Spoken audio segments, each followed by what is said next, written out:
네, 반갑습니다. 황진수입니다. 우리가 지난 강의에서는 한비자의 인간관과 역사관을 알아보는 시간을 가졌습니다.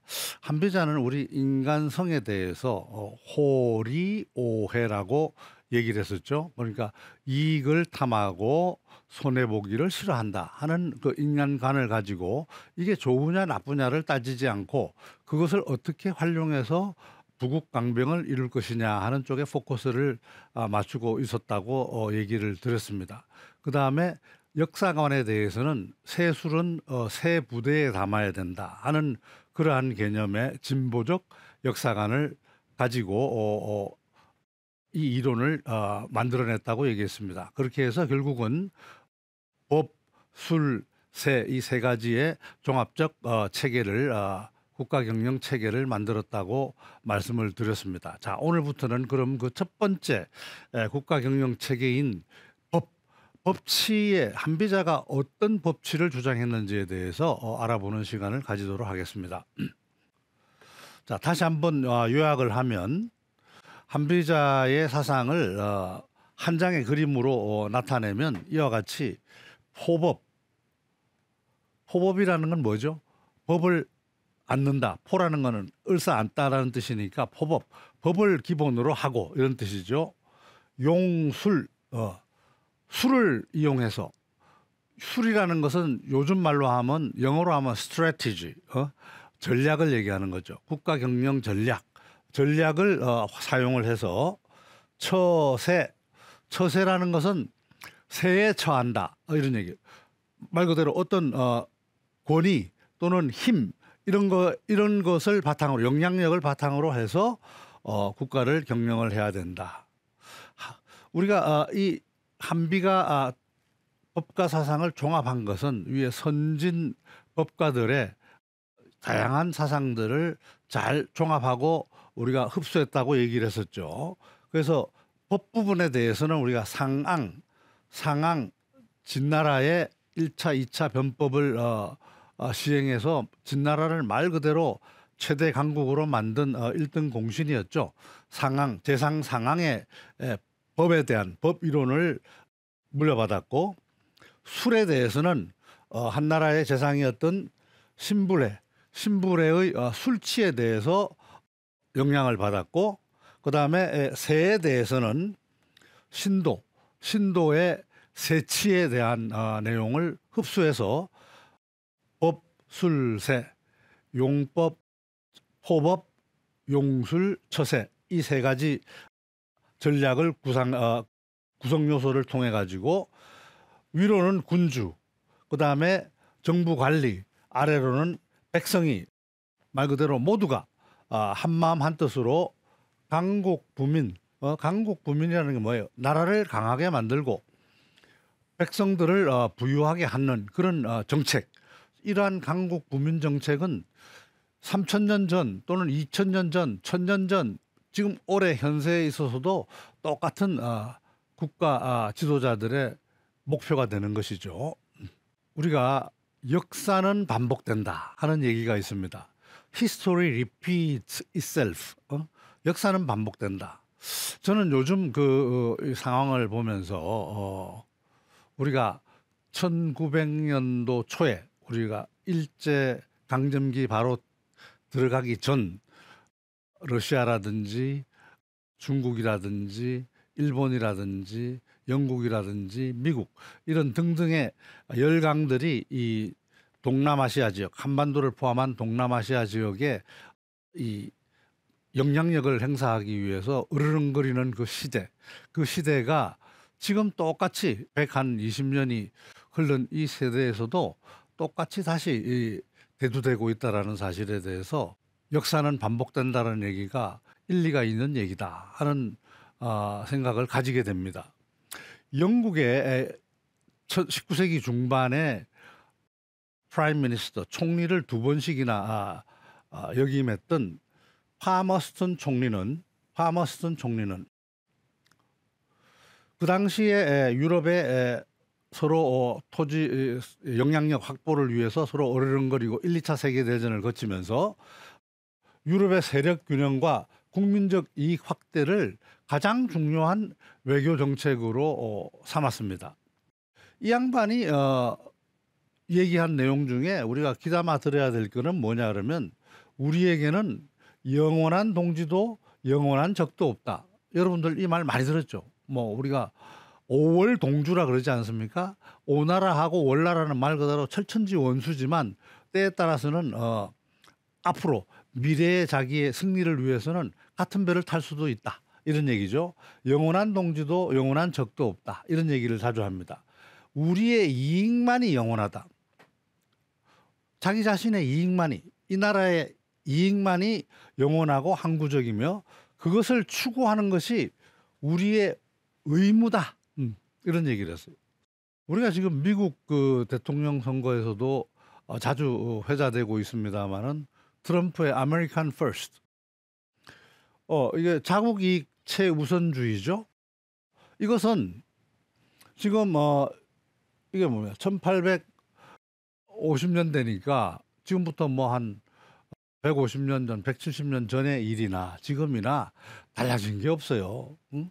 잠깐 우리가 얼굴을 바꿔가지고 아닌 것처럼 했지만 사실은 그때나 지금이나 똑같은 시류가 흐르고 있다고 보는 겁니다.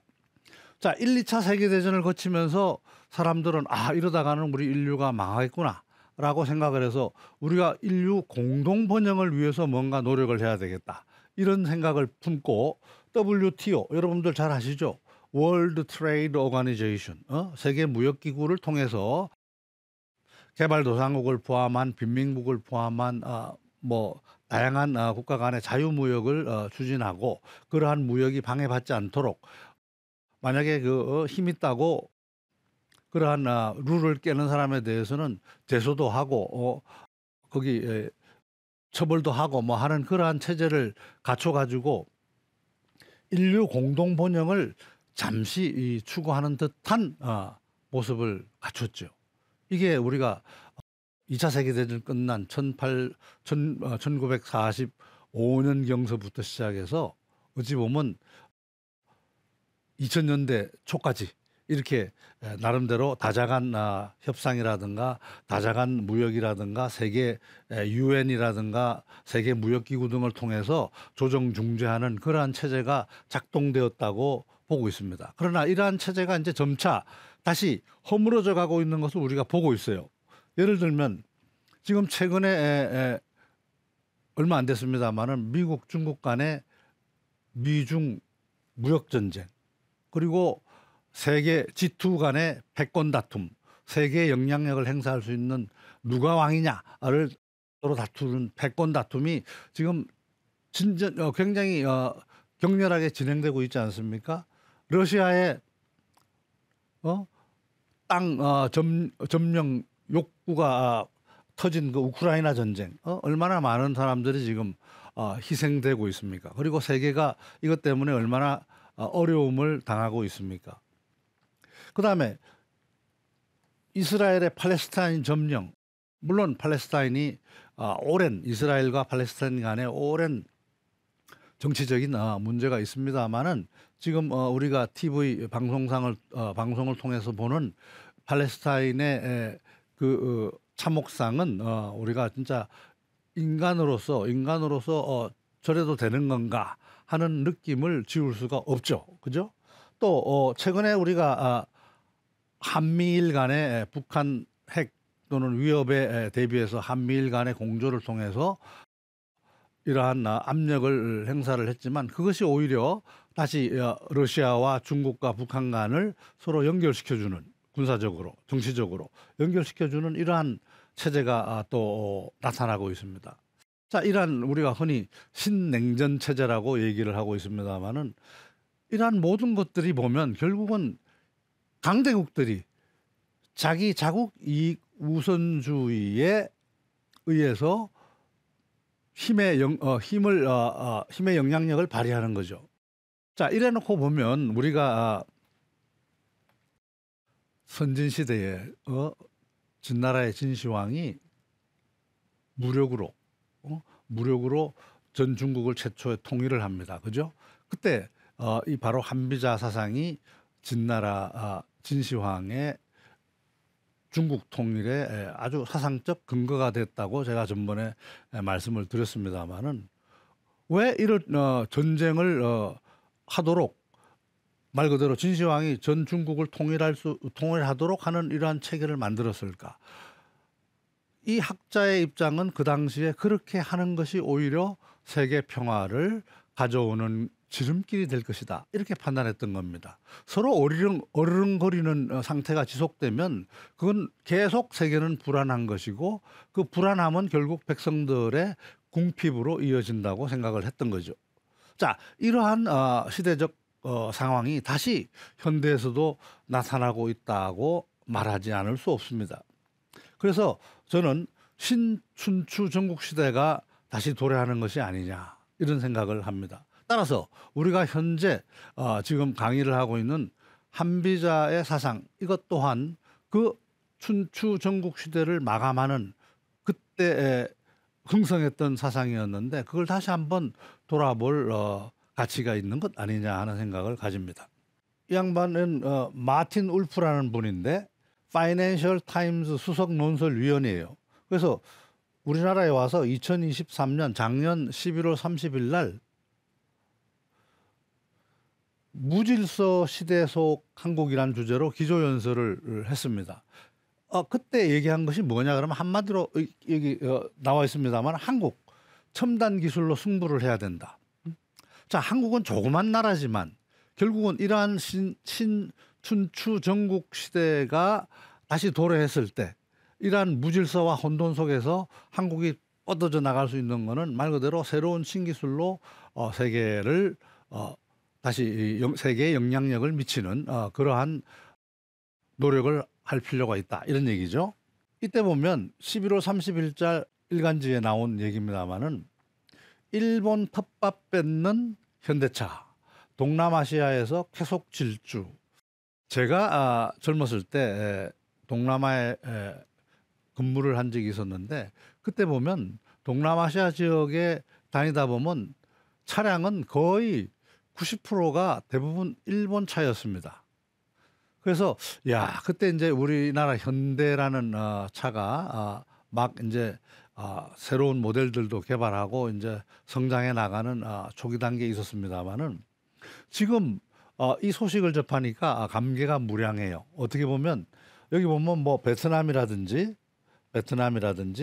싱가포르라든지 인도네시아라든지 이런데 현대 우리나라 자동차 메이커인 현대가 완성차 공장이든 합작 공장이든 세워서 동남아 시장을 정복하면서 일본 차를 점차 축출해 나가고 있다라는 뉴스는 말 그대로 굉장히 우리한테 힘을 주는 그러한 뉴스가 아닌가 싶어요. 그리고 이러한 신냉전 체제에서 바로 우리가 노력해야 될 부분들은 스스로 이렇게 힘을 길러서 밖으로 뻗어나가는 이러한 노력을 해야 되지 않나 싶어요.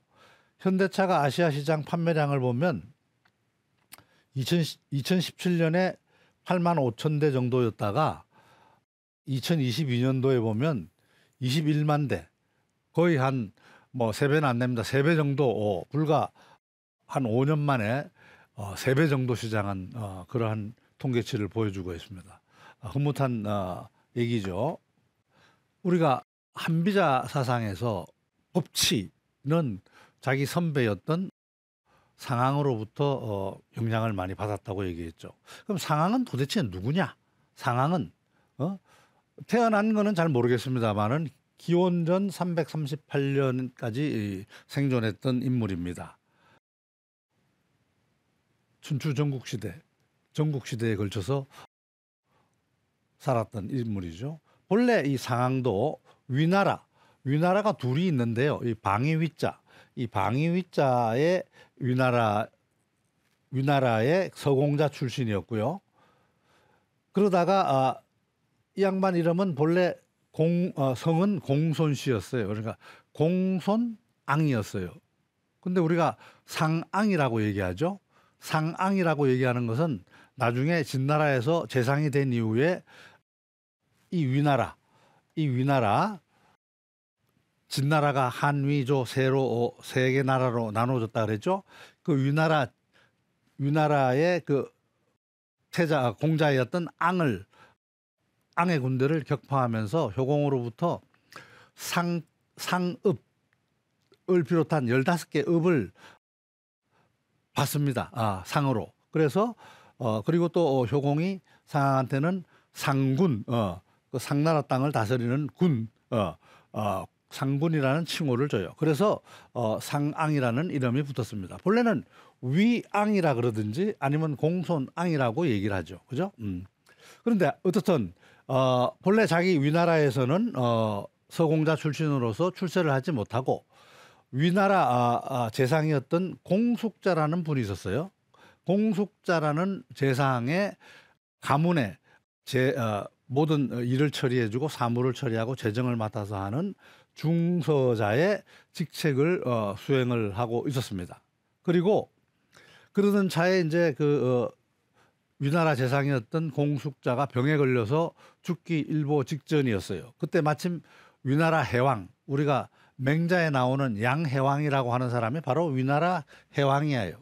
위 해왕이 이제 나중에 도시를 대량이라는 데로 옮기는 바람에 양이라는 양땅의 왕이다 해서 양해왕이라고 하는 거지. 본래는 위해왕이죠. 위나라 해왕.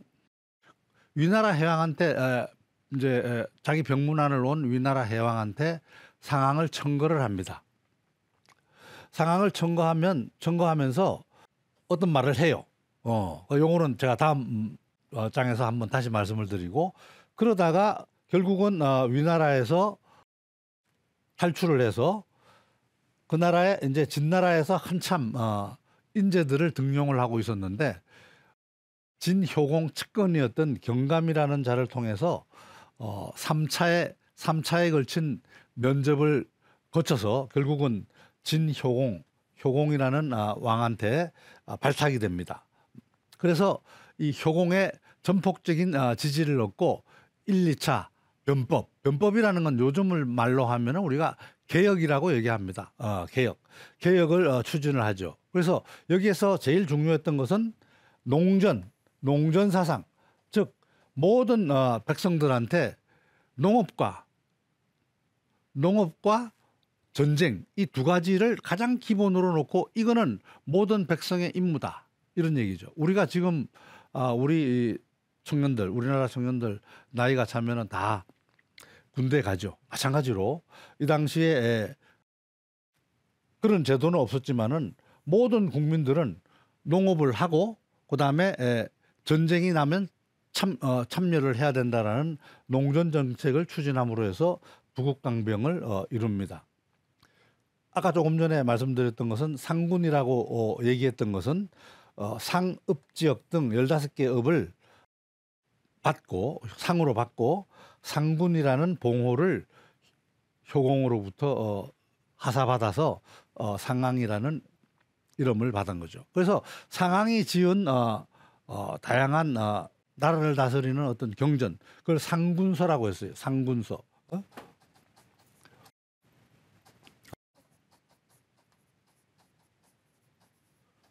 상군서가 바로 상항과 그 후학들이 만든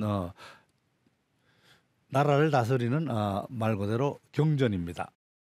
그래서 상항은 하지만 이러한 변법을 시행하면서 많은 사람들로부터 미움을 받았어요. 우리가 개혁을 추진하다 보면 많은 사람들로부터 반발을 받죠. 지금 우리가 의사 수를 2,000명 늘려야 된다. 우리 모든 국민들, 모든이라기가 안 맞으면 대부분의 국민들은 우리가 실제로 의사 수가 늘어야 된다라는 것을 우리가 실감을 하고 있습니다. 그렇지만 정작 그 당사자들인 의사들은 지금 한 10,000명 정도가 전공의들이 환자들을 두고 떠났다고 지금 신문에 보도되고 방송에 보도되고 있지 않습니까? 자기 이익을 위해서, 사익을 위해서, 공익이 아니고 사익을 위해서. 자, 이러한 항상 반발이 있는 거죠. 그래서 그 당시에도 마찬가지로 귀족 계급들을 타파하는 개혁이었기 때문에 많은 귀족들로부터 반발이 있었습니다. 그래서 결국은 효공이 죽은 다음에는 그 아들인 해문왕이 등극을 하면서 탄핵을 받게 되죠. 쉽게 얘기하면 요즘 말로 하면 탄핵을 받습니다. 상황이 탄핵을 받고 결국은 붙잡혀서 거열형을 당하는 비참한 최후를 맞이하게 되는 거죠. 자, 조금 전에 제가 공숙자 얘기를 했는데요. 퀴즈. 공숙자는 위회왕에게 상황을 추천하면서 뭐라고 말하였나요? 공숙자가 위회왕한테 상황을 추천했어요. 왜냐 그러면 회왕이 와서 이렇게 얘기했어요. 아우, 귀하의 병이 잘못되면 장차 이 나라 사직을 어찌해야 합니까? 그렇게 물어요. 공숙은 제 밑에 있는 중서자 위앙, 여기는 위앙이라고 나오죠. 위나라 앙. 위앙이 나이는 비록 어리지만 비범한 재주를 가졌으므로 부디 왕께서는 나라를 그에게 맡기면서 그의 견해를 청하여 들으시기 바랍니다. 이런 얘기를 합니다. 공손앙이죠. 공손앙. 년수소, 나이는 비록 어리지만 유기재, 아주 그 재능이 뛰어나다, 이런 얘기죠. 그래서 한번 등용을 해봐라, 이렇게 얘기를 추천을 합니다. 그러면서 이제 뭐라고 얘기를 했어요. 뭐라고 얘기를 했을까? 이 말이 중요하죠. 만약에 이제 위회왕이 거기에 대해서 탐탁치 않게 생각을 했다, 아무 말 안 하고 있으니까 공숙자가 다시 얘기합니다. 대왕께서 위왕을 쓰지 않으시려면 반드시 그를 죽여 상황을 죽여야 된다. 나라 밖으로 나가지 못하게 하십시오. 필살지, 만약에 안 쓴다 그러면 반드시 죽여야 됩니다, 라고 얘기했어요. 그랬더니 위회왕이 알겠어 하고 이제 나갔어요. 그런 다음에 이제 공숙자는 곰곰이 생각합니다. 내가 참 말을 잘못했구나. 우리 집에서 수년간 이렇게 같이 가족처럼 살았는데 내가 상황한테 너무 가혹한 얘기를 한 모양이다 하고 애증이 엇갈리면서 다시 상황을 부릅니다. 다시 상황을 불러요. 다시 상황을 불러서 뭐라고 얘기하냐 그러면, 방금 대왕께서 물으시기에 내가 자네를 천거했는데 대왕께서는 내 말을 들어주지 않을 표정이었네. 나는 오로지 군주를 먼저 하고 신하를 그 다음에 두어야 한다는 생각에서 대왕께 말씀드리기를 자네를 기용하지 못하실 거라면 죽여야만 한다고 내가 말을 했네. 그러니까 대왕께서 내 말을 듣고 그 말은 승낙을 하셨네. 그래서 자네는 빨리 달아나도록 하게. 다시 또 이게 그 상황한테 이걸 기뜸을 해줍니다. 내가 말을 잘못했는데 혹시 양해왕이 귀하를 죽일 줄 모르니까 빨리 달아나라. 머뭇거리다가 머뭇거리면 붙잡히게 될 걸세, 이렇게 얘기해요. 질지 빨리 도망가라, 이렇게 얘기합니다. 자, 여기에서 우리 상황은 뭐라고 답변했을까요? 자, 상황이 저를 기용하라는 귀하의 말을 대왕께서 받아들이지 않으셨는데 저를 죽이라는 말은 받아들이겠습니까? 이런 얘기예요. 군지연 임신, 나를 신하로 임명하라고 하는 말은 안 들었는데 군지연 살신, 신하를 죽이라는 말은 듣겠습니까? 귀하의 말을 안 듣는 사람이 죽이라는 말만 듣겠습니까? 하고 안 떠났다라는 일화가 있습니다. 참 대담하죠. 그 당시 보면 이런 사람이 상황이었어요. 그래서 결국은 상황은 진나라로 갑니다. 진나라로 가서 효공의 책사가 되죠. 재상이 되고. 자, 그 당시에 사람들은 법을 믿지 않았습니다. 그래서 전번에도 한번 제가 말씀드린 적이 있었는데 이목지신이라는 것이 상황으로부터 나왔어요.